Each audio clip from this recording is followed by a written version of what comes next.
Nobody heard separate shots. What they heard the men in the first wave. June 6, 1944, approximately 0630 hours easy. Red Sector, Omaha Beach was something tearing, not a crack, not a sequence. A sound like heavy canvas ripped along a seam, except it came from 450 meters away and 50 meters up, and it lasted less than a second, and by the time the brain translated it into anything recognizable, the man to your left was already face down in the surf. At 1,200 rounds per minute, the shots came every 50 milliseconds, fast enough that under fire, men did not hear a sequence. They heard a texture. That distinction mattered. A trained soldier locates a machine gun by its rate, counting the intervals, reading direction from the crack and thump. At 50 milliseconds, the intervals disappear. The brain receives noise instead of information. There was only the tearing, and then there were fewer men standing. The guns at WN-62, the Whiter Stance nest on the eastern end of Omaha Beach, positioned 450 meters from the first wave waterline and high on the bluffs above Easy Red, had been sighted to cover that tidal flat before a single landing craft left England. The men on the beach were crossing a space the guns already owned. They could not hear the information that would have told them. The rounds traveled faster than the sound that explained them. The brain never caught up. This is not a story about a weapon. It is a story about what the weapon did to the men who heard it, how one number on a specification sheet determined how soldiers moved and died across 3 theaters of war. The number was 1,200 rounds per minute, 50 milliseconds between each one.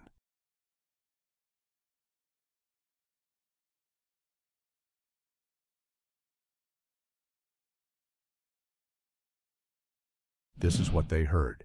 Here is why. 20 rounds per second. A 2-second trigger pull delivers 40 rounds, a rifleman's entire standard load, gone before he finishes exhaling.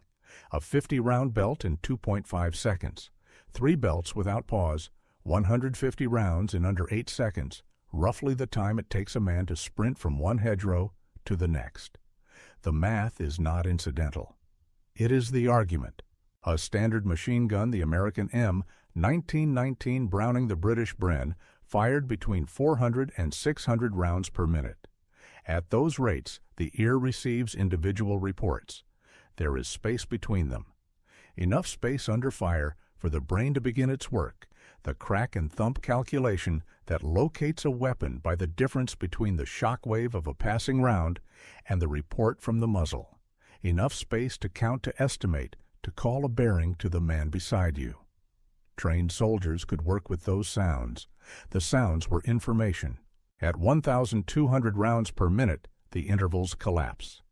The crack and thump merges into a single continuous input. The brain has no trained response for that.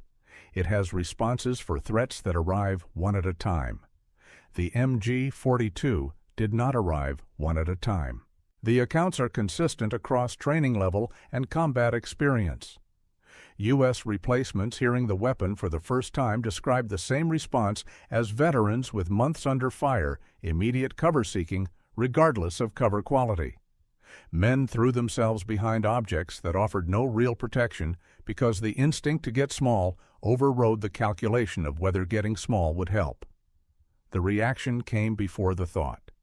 That gap between hearing and understanding was at 1,200 rounds per minute enough. Every Allied army that encountered the weapon named it. None of them named it after what it was. Americans called it the Buzzsaw, Hitler's Buzzsaw. The first confirmed print appearance, December 20th, 1943, the Kansas City Star.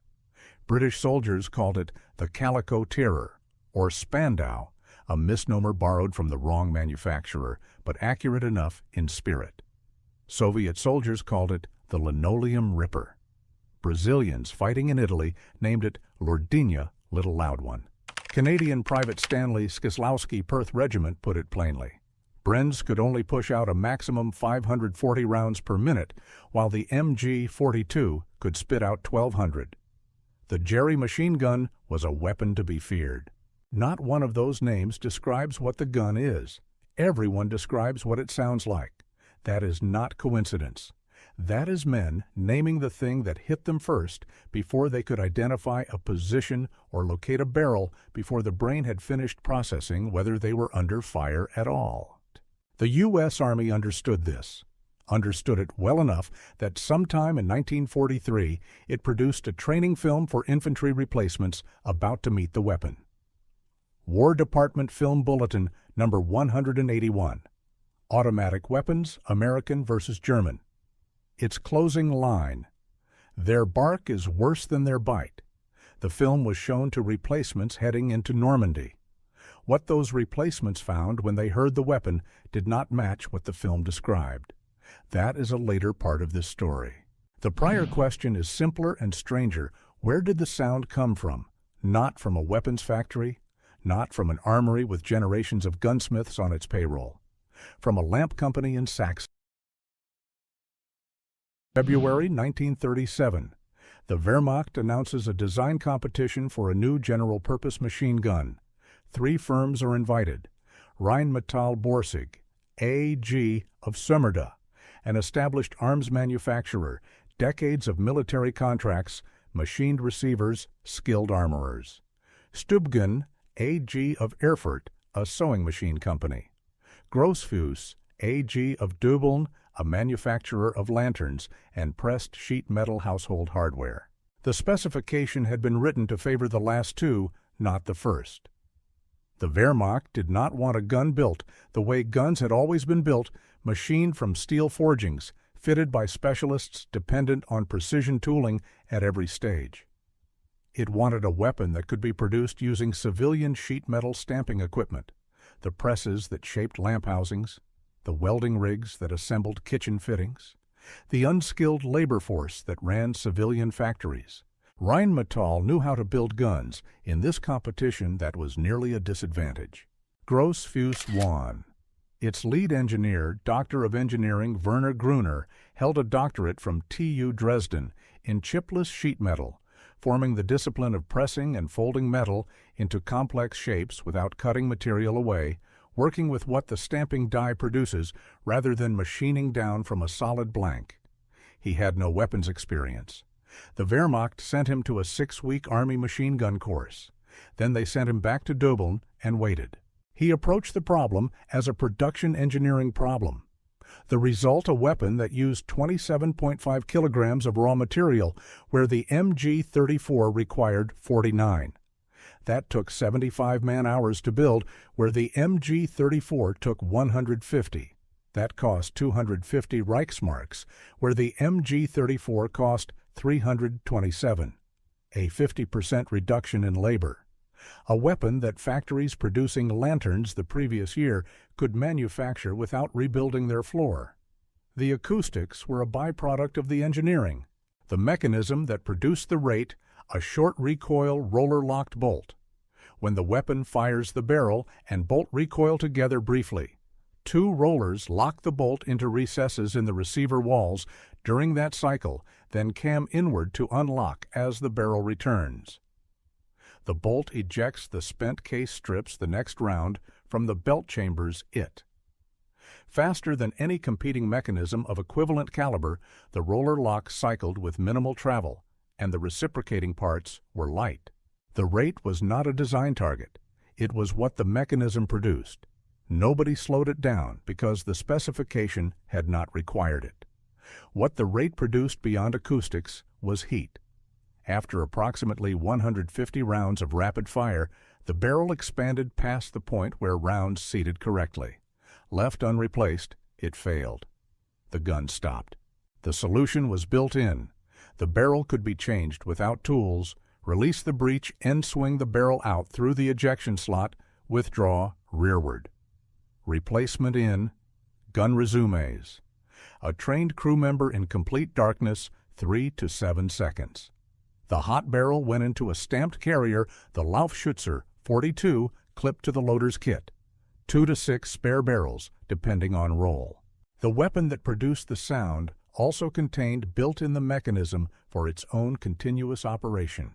This was the gun's one documented vulnerability. Every Allied training program that addressed the MG-42 identified the barrel change window, those seconds of silence, as the moment to move. The window was real. What surrounded it was also real.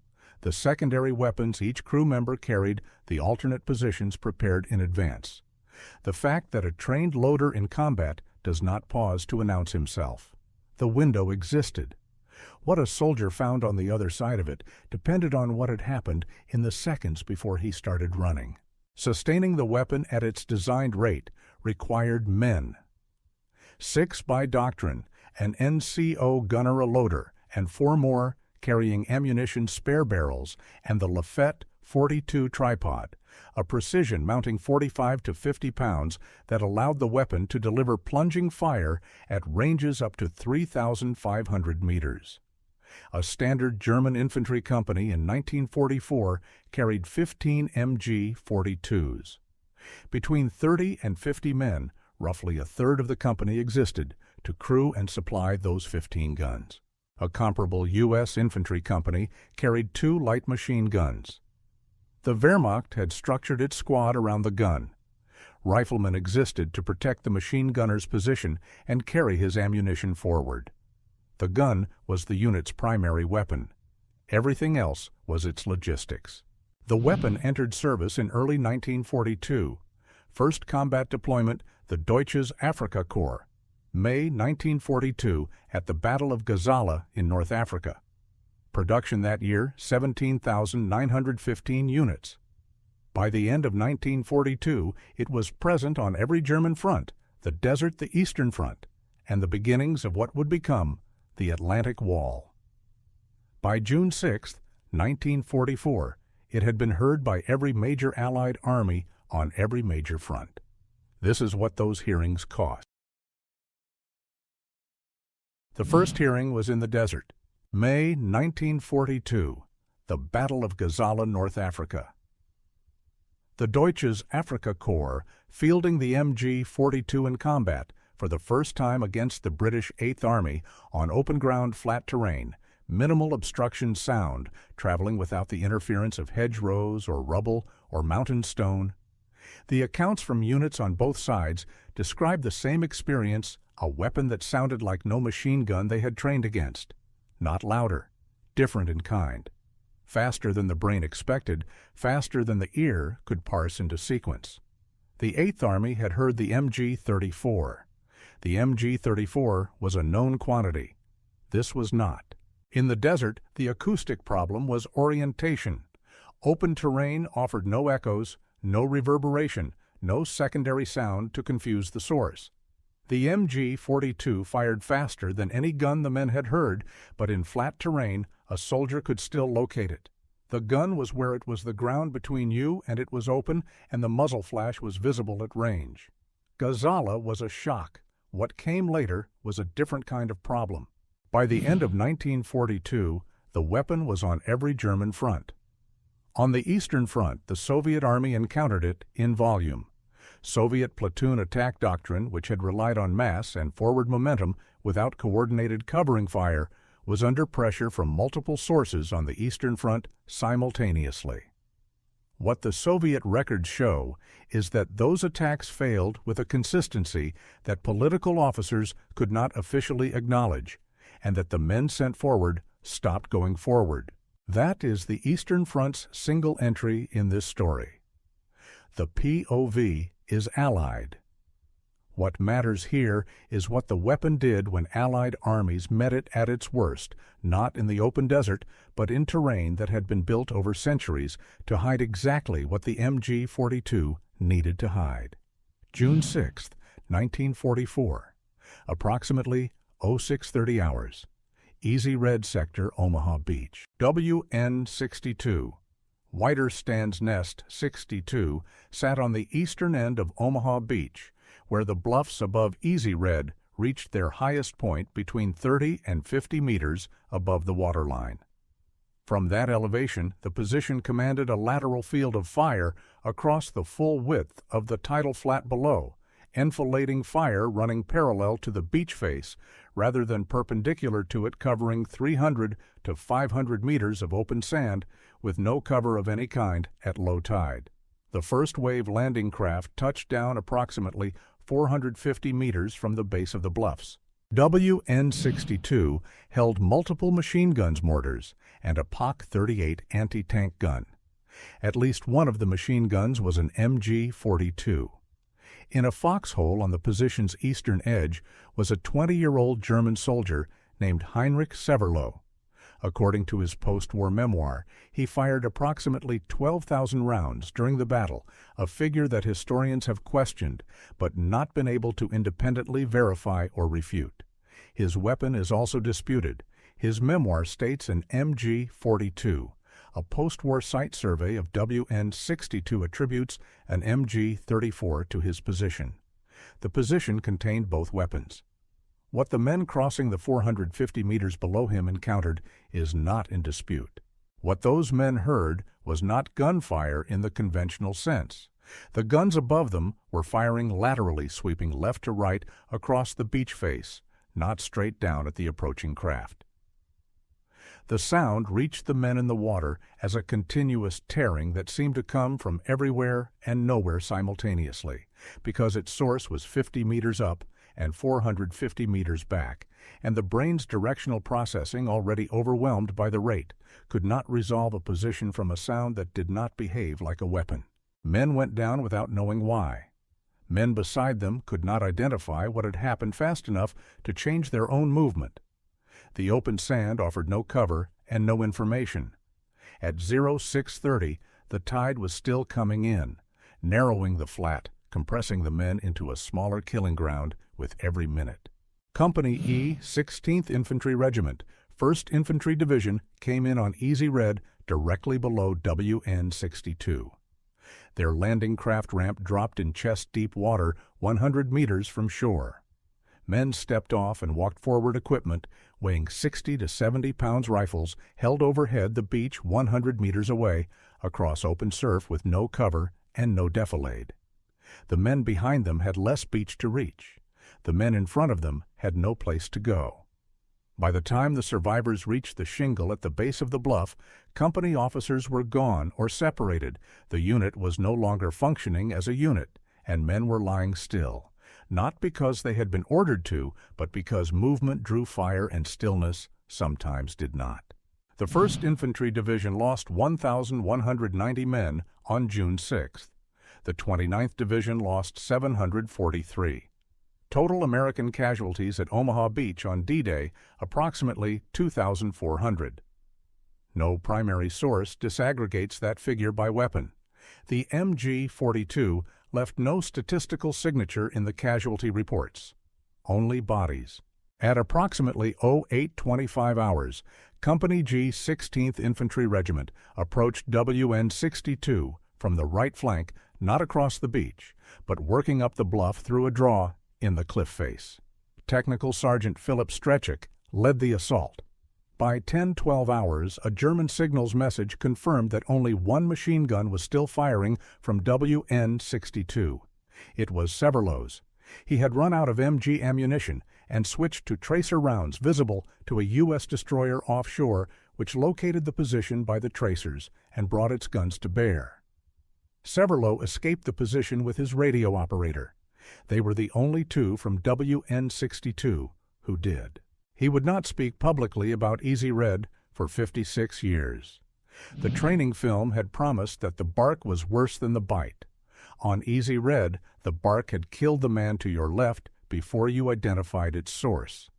At 06:30 hours in the surf, the MG-42 was not a problem to be solved.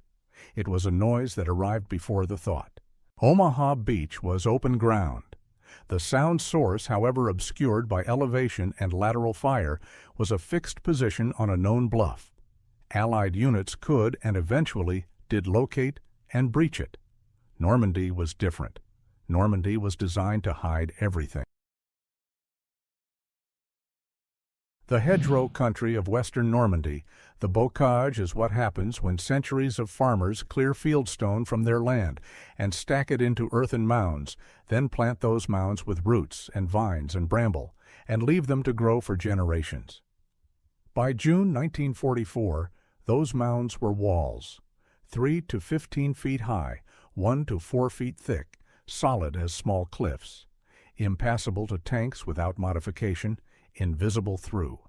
They divided the countryside into hundreds of small enclosures, each roughly 400 yards by 200 yards, each surrounded on all sides by terrain that stopped every kind of wheeled and tracked vehicle and channeled every infantry advance into a single predictable line of approach through the gap in the hedge, or not at all.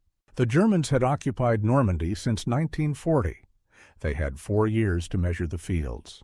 A single MG-42 positioned at the far corner of a bocage enclosure controlled the entire field in front of it. Not because the gun was accurate in the conventional sense at 1,200 rounds per minute, with mandatory 7-round bursts aimed fire at a specific target was possible, but it was not the weapon's advantage. Its advantage was area coverage. The beaten zone, the dispersal cone of rounds across open ground from a fixed position, was wide enough to cover the full width of the field from a single corner.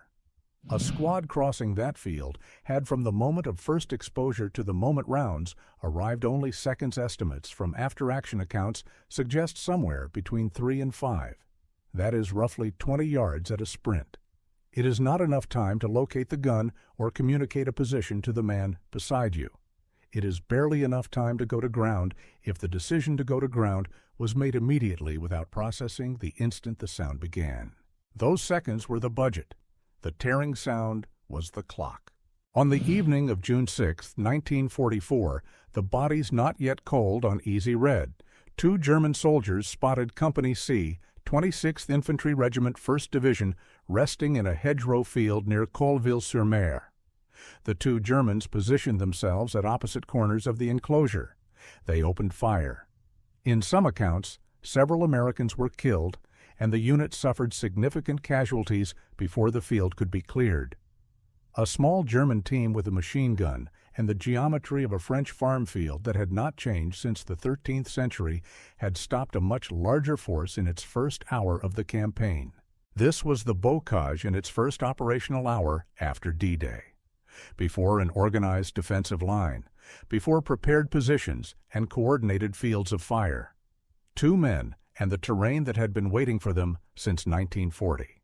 The acoustic problem the bocage created was different from Omaha in kind, not just degree.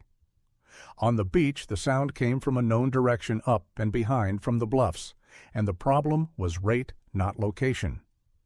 In the bocage, the hedgerow walls reflected and absorbed sound differently on every approach, depending on the height of the bank, the density of the root system, and the angle of the gun's position relative to the enclosure's geometry.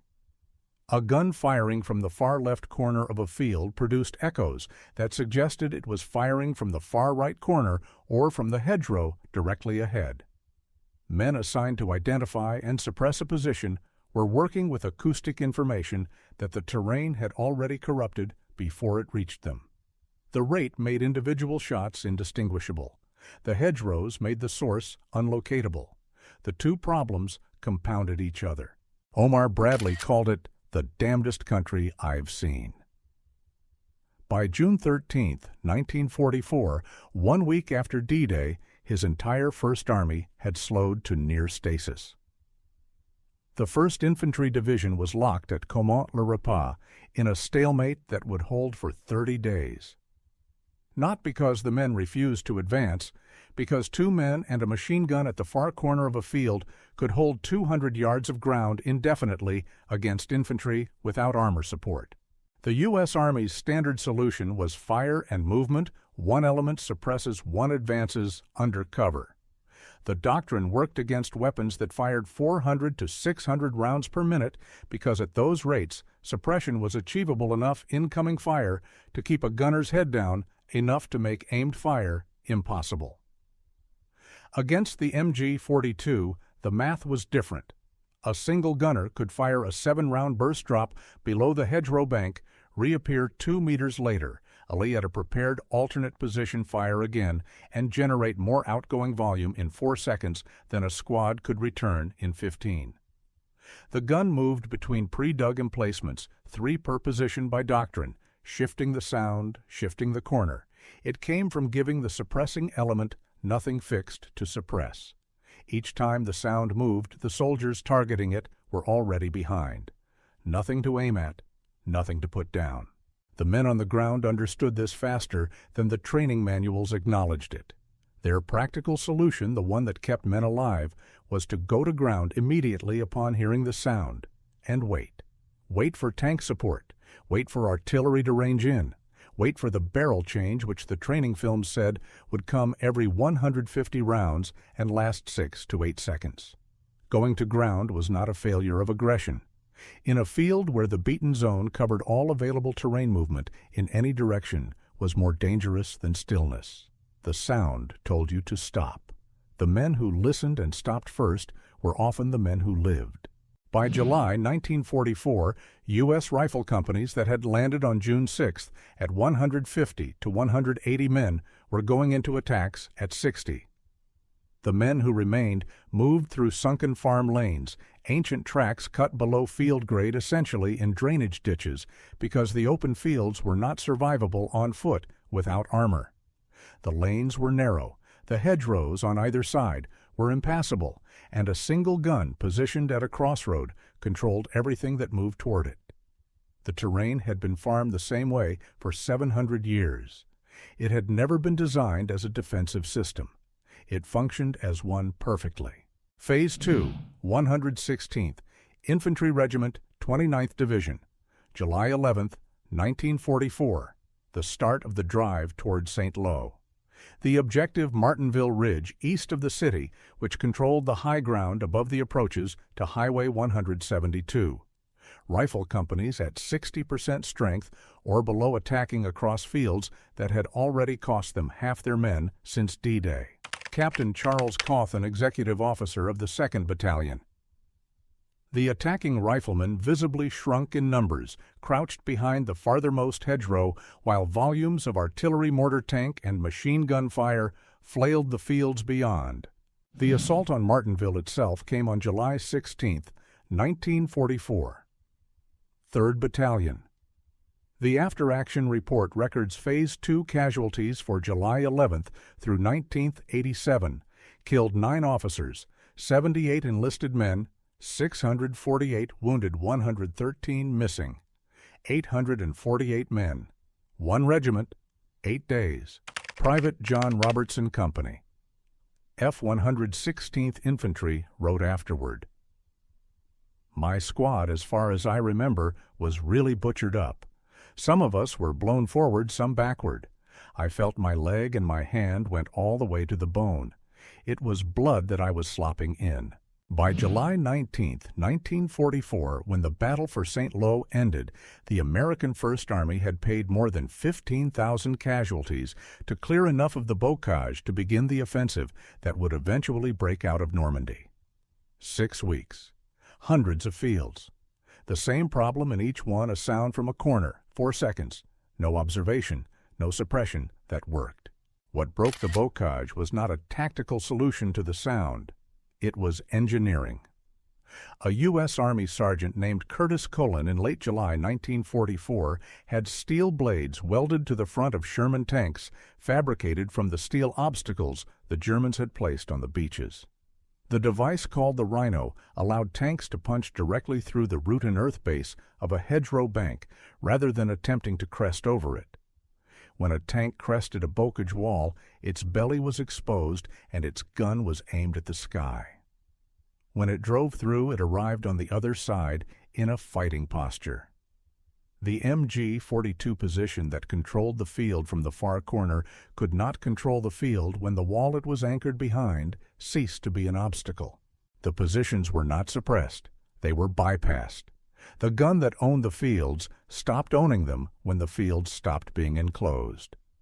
The bocage was the sound's most effective environment, horizontal, enclosed, acoustically confused, offering no observation of the source, and no approach that did not expose the attacker for longer than those few seconds. The sound preceded every one of those casualties. It was always the same sound. It came from a different corner each time. The next environment was not horizontal, it was vertical. The bocage multiplied the sound in horizontal space field by field hedge by hedge, the same enclosure problem repeated across 50 miles of western Normandy. Cassino multiplied it vertically, in rubble, in darkness. On fixed lines, no gunner needed to aim. Monte Cassino, a 1,700-foot peak rising above the Liri Valley in central Italy, with Highway 6 running through the valley below, the only viable road north toward Rome. Whoever held the heights controlled the road. From February through May 1944, the 1st Fallschirmjäger Division held the heights, and the Allied advance up the Italian peninsula stalled at the base of that mountain. The paratroops' MG-42 positions were not deployed, as in Normandy, not rotating between emplacements. They were set on fixed lines, tripod-mounted sight lines, established once elevation, and traverse locked barrels aimed at specific approaches that had been measured and marked. Some approaches were defended with pre-sighted fire lanes, machine guns aimed and locked at measured distances, combined with obstacles and tripwires. When troops moved into those zones or struck the wires, the guns could fire along the established lines. In some configurations, the gunner did not need to be present at the moment of activation. The target's own movement could trigger it. The sound came from nowhere because there was at that position nobody there to make it. This is what the bocage could not produce at the tripwire position's automatic fire, with no interval at all between the moment of detection and the moment of fire.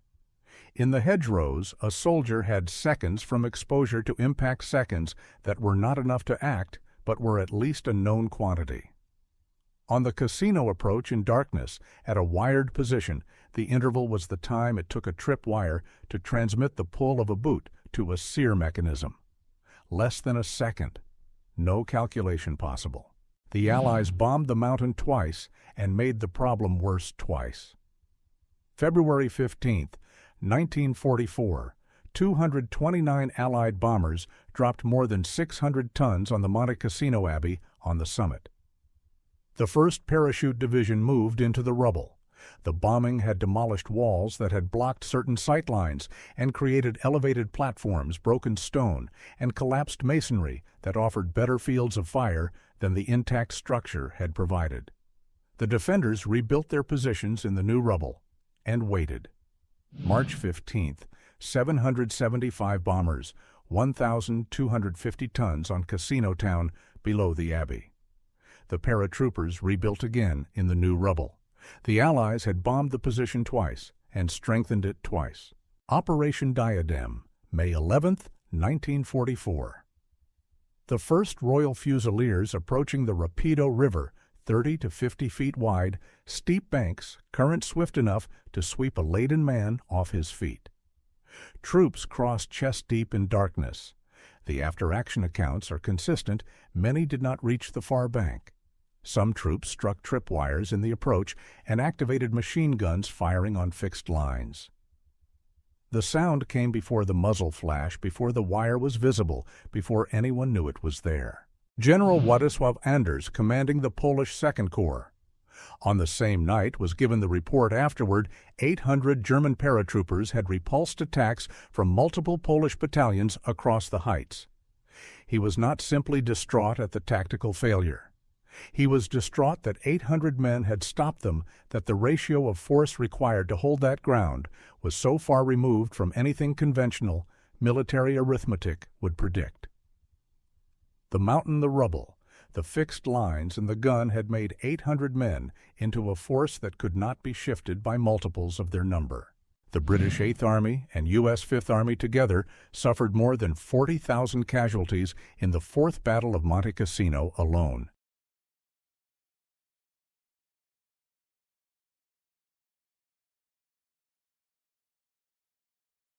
The men who fought at Cassino in the bocage on Easy Red, they understood what the gun was. Their armies were slower to admit it.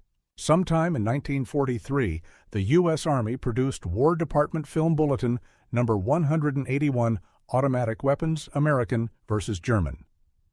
The film was intended for infantry replacements who had not yet encountered the MG-42. Its argument, once soldiers understood the weapon's limitations, they would not be afraid of some unknown thing. Its closing line, "Their bark is worse than their bite." The film told soldiers to assault the position during the barrel change window. The window was described as lasting 8 to 10 seconds. The reality at the position was different trained crews bridged the change in 3 to 7 seconds and covered it with secondary weapons they had already drawn. The film had given soldiers 4 extra seconds that did not exist. Combat veterans who saw it called it propaganda. The American riflemen called it more of a propaganda movie than a training film. Both were correct. The film was not lying about the window. It simplified what combat made far more complicated. In February 1943, the same period the film was in production, the U.S. Ordnance Department contracted Saginaw Steering Gear, a division of General Motors, to build a near-exact copy of the MG-42 in .30-06 caliber. The premise was simple: if the weapon was demonstrably superior, copy it. The project was designated T-24. Aberdeen Proving Ground testing ran from January through February 1944. The T-24 produced 51 malfunctions in 1,583 rounds. The project was abandoned. The .30-06 cartridge case was 6.35 millimeters too long for the MG-42's mechanism. The roller lock cycling geometry that Gruner had designed around the 7.9 2x57 mm Mauser cartridge could not be scaled to the American round without fundamental redesign, which would have produced a different weapon. The Army was telling its soldiers the gun's bark was worse than its bite. It was simultaneously trying to copy the gun. Both operations were classified. In May 1944, the same month, the Royal Fusiliers were crossing the Rapido River into tripwire machine gun fire. The German Army published HDV 181/7, a field manual update that included a pointed assessment of sustained fire results. The German Army has ruled that the results of sustained fire are disappointing and that the expenditure of ammunition involved is intolerable. The weapon that had terrified every Allied soldier who encountered it was being described by the Army that built it as producing unacceptable ammunition expenditure when crew discipline failed. Germany's solution was not to slow the rate. It was to mandate 7-round bursts, establish a standard load of 1,800 rounds per gun per day, and build the entire infantry structure around managing those logistics. The rate was a given. The expenditure was the gunner's problem. That same month, the U.S. Intelligence Bulletin published a tactical note that had been circulating in training programs. The MG-42's beaten zone under controlled burst fire was tight enough that Allied soldiers frequently were able to make successful dashes out of the field of fire. The Army's own propaganda film said the bark was worse than the bite. Its own tactical intelligence said you could run through the beaten zone. Both statements were technically accurate. Neither was true at 0630 hours on Easy Red, with the brain receiving noise instead of information, and the beaten zone covering 300 meters of open sand. The M60 machine gun adopted by the U.S. Army in 1957, carried through Korea and Vietnam, incorporated the MG-42's belt feed mechanism directly. The Army that had called the bark worse than the bite spent 11 years building a derivative of the weapon that produced it. Heinrich Severloh said nothing publicly for 56 years. He returned to Lower Saxony, joined the Association of Conscientious Objectors in Hanover, grew vegetables. Chronic sleep deprivation, recurring depression. Easy Red Sector WN 62, the morning of June 6, 1944. None of it was spoken.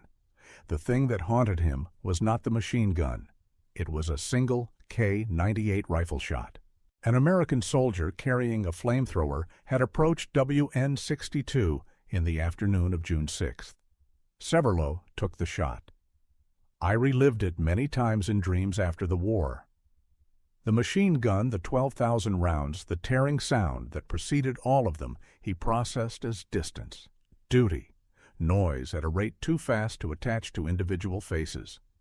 The rifle shot had a face. He found the man eventually.